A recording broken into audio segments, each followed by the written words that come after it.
الله بالخير عيوني، شلونكم عيني؟ اليوم حلقتنا عن اصحاب المحتوى الهابط. اول شخص عندنا بالقائمه بنين الموسوي. بنين، شنو محتواك؟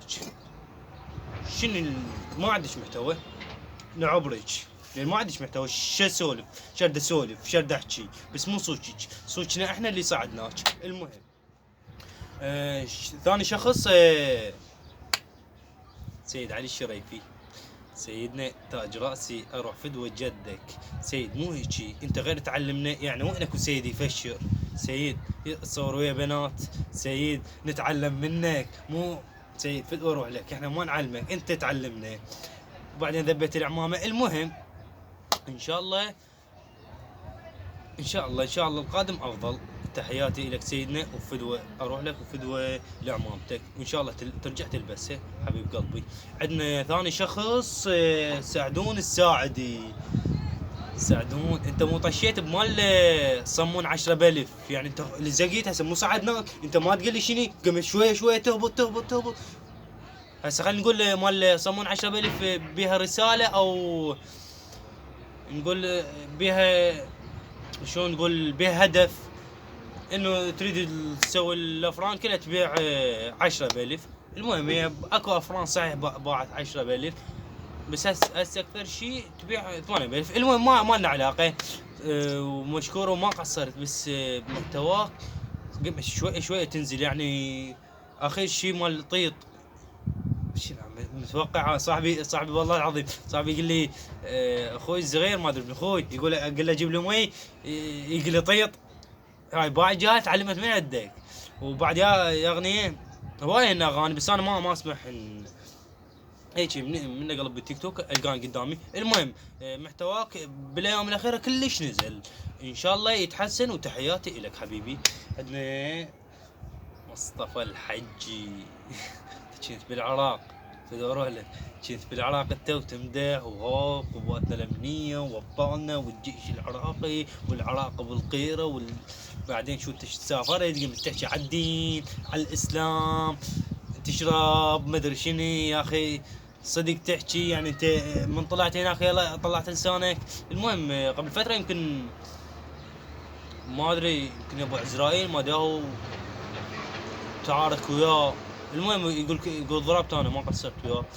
المهم، بس ما اعتقد مصطفى الحجي، ما اعتقد يتوب، لان هو رجال كبير يعني، كلش هبطه ما صايره. المهم، الله كريم، الله يسامحك ان شاء الله، وان شاء الله تستعدل وتصير زين والعالم ترضى عليك.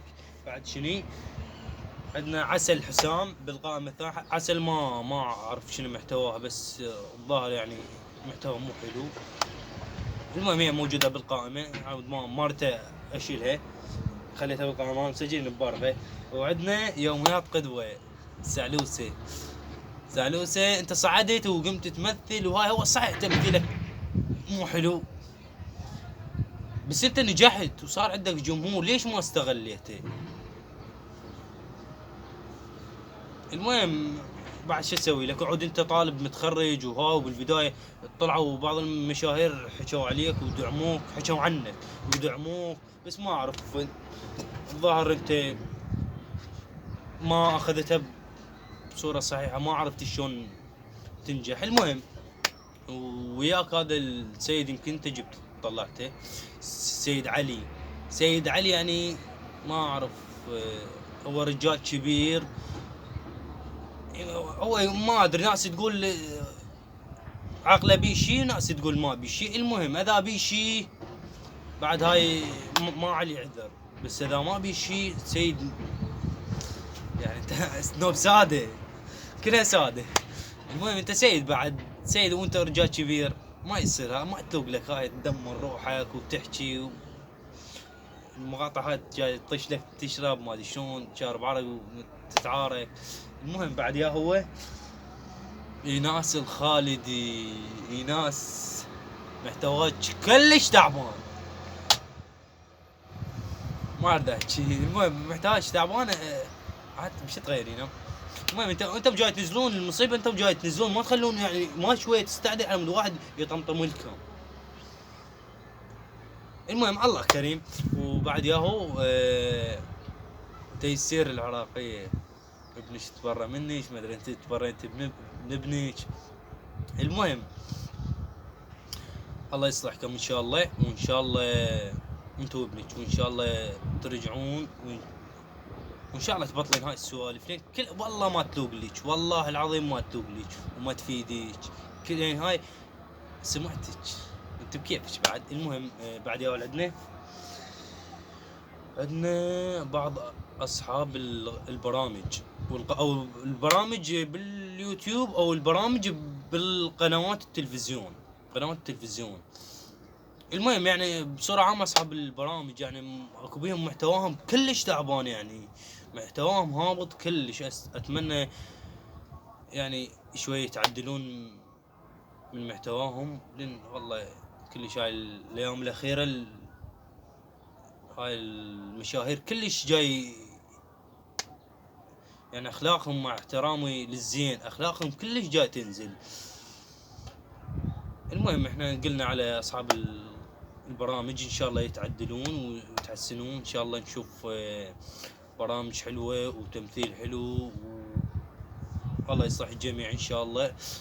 بعد عندنا شخص واحد طفر من عندها، تتذكرونه؟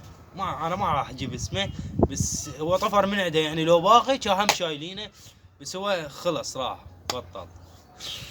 اذا عرفتوا كتبوا لنا بالتعليقات، كتبوا هيجي ايش تتوقعون يا هذا الشخص. انا ببالي شخص يعني لو باقي كان شالوه ما بقى. المهم الله يصلح الجميع، وان شاء الله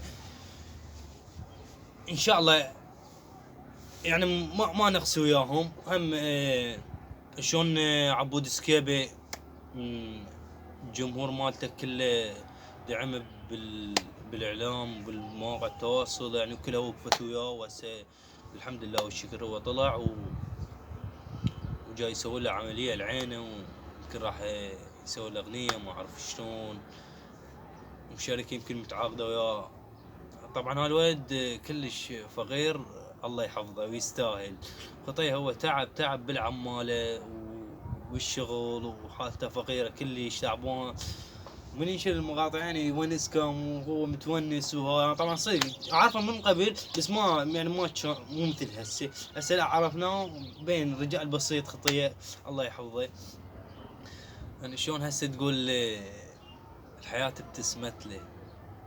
الله يوفقه ان شاء الله ويوفق الجميع، وان شاء الله كلهم دولة يتحسنون، ونتمنى لكم التوفيق والنجاح، وتحياتي لكم والله يوفقكم. المهم يا شباب لهنا وصلنا لنهاية الحلقة، وخلونا لايك وتعليق حلو. باي باي.